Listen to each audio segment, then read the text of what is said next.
Hey there, folks. Welcome to Spectrum Pulse. We talk about music, movies, art, and culture. And today we got another solo album review, this time of Adeem The Artist and the project Iron Pansexual. This is a project that's been on my docket for longer than I have preferred, and no, I did not go Bandcamp diving for this one, but one of my patrons clearly did. And the more I learned about Adeem The Artist, the more that made a certain amount of sense, because, let's be blunt here, there's no short supply of primarily acoustic, indie, country, folk singer-songwriters that all crop up primarily on Bandcamp, and most of them don't really go far enough to vary that formula. It's one big reason I struggle a lot with the ones that actually get a marketing department from their label and then they trigger automatic pitchfork approval. Sure, a lot of it's often very pretty, reasonably well arranged, often very tasteful, great background music, but that rarely makes for interesting or gripping songs for me longer term,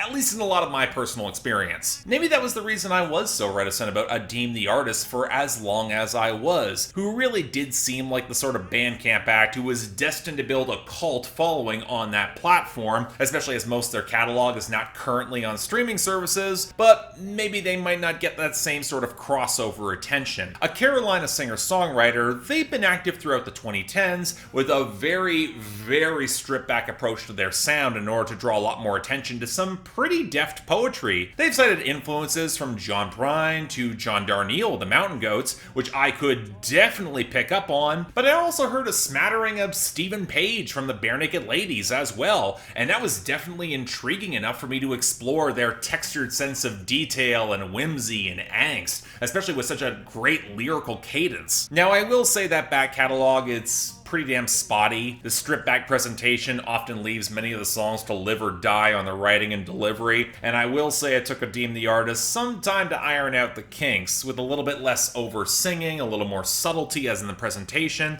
and a little bit more distinctive detail in the lyrics. Plus, this is the sort of presentation that doesn't flatter longer albums, and that was a bit of an issue as well. But alright, fine.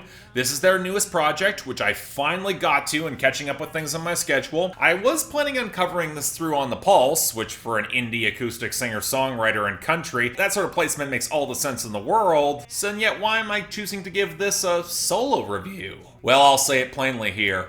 Even beyond the fact that this is a pretty slow year for country, mainstream, or indie, this might be one of the best albums I have heard all year. The patron who requested this compared Adeem The Artist a little bit to Jason Eady in terms of writing prowess and presentation, and y'all know how much I like him, and while I don't quite think that's fully accurate when it comes to the delivery or the themes, in terms of sheer quality, this album absolutely belongs in that larger conversation. Even if I think where Jason Eady is a firmer traditionalist, Adeem The Artist is drawing from an even older well in terms of a lot of their song structure and presentation, and proving that they can indeed make it relevant in the modern day, which is a testament to legit talent which has reached a real point of refinement. And hell, again, along the way, they made one of the best albums of this year, and I really wanted to talk about it. Now, there will be some cynical types who will say that the critical attention that's been recently given to Adeem The Artist has more to do with identity politics than actual quality, and I want to start by vigorously quashing that, because thematically, Adeem The Artist coming to grips with and understanding their gender and sexuality, that's a major focal point of the album. It's baked into the themes. It doesn't feel remotely like a gimmick or it's disingenuous or to play for attention, mostly because there's a sense of deep, lingering pain in the presentation for which they're still grappling. As they said in the opening song, they never came out to friends and family because in a deeply religious rural environment, it wasn't really safe for someone of their age growing up at that time. There are some parallels that can be sketched at Katie Pruitt's excellent debut album Expectations in 2020, especially bucking against religion and intolerant family units, but you can tell Adeem The Artist's well of anger is a little bit more buried but runs deeper. They're looking to confront the industry and expose the prejudices of country in both them in the music and some of the artists. And while there are some prettier moments, there's a lot more rougher detail around the edges, making the closer parallel probably closer to Jamie Wyatt's Neon Cross, especially in how they incorporate traditional country progressions in order to introduce some stridently queer themes and then subvert them. But you know what? Here's the thing. I would argue subversion is the wrong word entirely if you know the history of where country has really stood, not the industry mechanisms that churn out so much interchangeable nonsense. And Adeem the Artist knows their country. Going to Heaven might be close to an interlude thanks to the length, but it's got so much traditional country flavor and the prominent banjo that they admit they might be faking playing it, but it honestly comes out pretty well. And the wry acknowledgement that despite their sins, they might be able to sneak into heaven after all. This isn't that far removed from something you would hear out of the 1950s, except Adeem the Artist is pansexual and non-binary, and that matters. And they'll expand on these themes a fair bit. Fervent for the Hunger is abstract, but highlights the exploration of gender and sexuality to discover who they are in the eyes of any higher power, whatever gender that higher power might be. And Live Forever is not that far removed from many a song about art outlasting the artist, although in this case it's in the backdrop of a church that would rather persecute them than help the larger community. And thus, who the hell is anyone to invalidate their identity, especially when so many self-proclaimed outlaws have cut similar material and it then rings hollow? We'll come back to that. The framing might be kind of different, but the core themes still resonate. And what I really like is that if you can vibe with this music and presentation, with Adeem the Artist's strident but better balanced delivery and instrumentals that are not far removed from any other acoustic singer-songwriter, if you're so bothered by some of those lyrical details, that might say more about you than anyone else. The Unrequited Love on Apartment, and Honeysuckle, Hipbilly, Homo-erotica, the dive bar observations of women who bartend,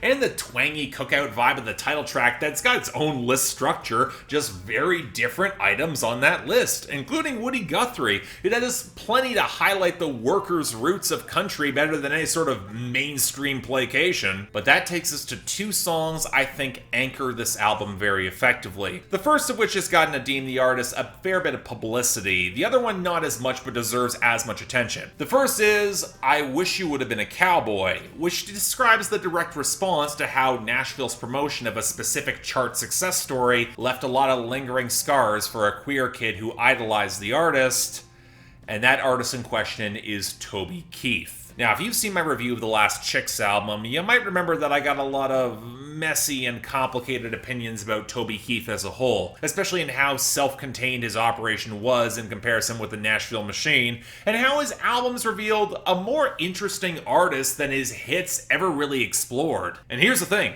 Adeem the Artist knows all that, and as such, they're even more pissed off at how Toby Keith's most jingoistic and appropriative songs were made hits, making a broad mockery of what the American South is and could have been. You can tell it's a song with the detail of someone who was a conflicted fan for a long time, and knows the industry is as much of a culprit in this, but damn it, it stings regardless. You have that connection with the artist.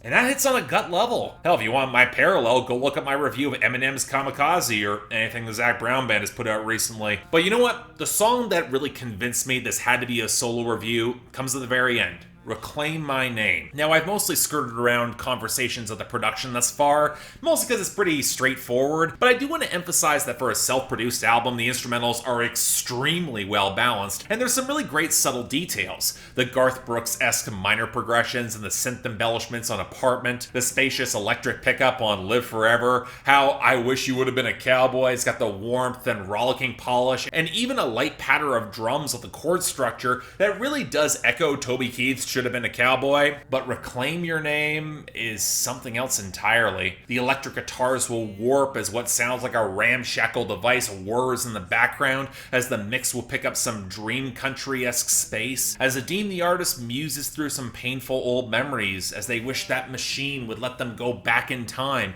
and then convert all those old shameful memories into celebration, now that they've got a much firmer idea of who they are. And as that final hook picks up with that terrific acoustic melody and the machine gets louder, suddenly cuts off and the final acoustic chords ring out, because you can't go back, but you can be who you are here and now, and really that's more than enough. I know even to this day, even with some of the success it's seen in parts of the mainstream, that there's a lot of younger folks that say they can't get into country, especially the stuff with a more of a traditionalist bent. It's why I've recommended Jason Eady forever, but I get why so many struggle to take it in, especially if you're coming from an LGBTQ plus background. I recommend you show Adeem the Artist to all those folks. This is writing that is just as poetic and measured, with so many great points of subtlety to the production and presentation, but content that knows themselves and feels modern, witty, remarkably unpretentious, legit romantic, and passionate in so many ways. It's less than a half hour long. It's got some of the best songs of this year thus far, and it's just as country as anything else that Nashville or Texas pushes out, if not more so. 9 out of 10. It's special. It will be overlooked or not heard by too many. You should hear it. But yeah, thanks a lot for watching. If you'd like to like and subscribe, I'd be more than grateful. I'm a little bit surprised that I'm covering this in a full review, but yeah, it got to me. There's some really special stuff here, and it's not going to get heard by a lot of folks. Again, if you want to talk about it, comments down there below. Please have fun. This is going to be one of those reviews I really hope gets out and gets seen by more than a few people, because again, kind of tough to find a lot of reviews in this lane for indie country stuff, and it doesn't often get traction in the algorithm. And hey, if you haven't subscribed along the way, about half the people that watch these reviews have not, please do so. That'd be greatly appreciated. But hey, if you want to help support the channel, link to my Patreon right over there. You can impact my schedule, get into my Discord. Again, please don't feel obligated, tough times out there, but if you want to, options available. But until then, I'm Mark, you're watching Spectrum Pulse, and I'll see you next time.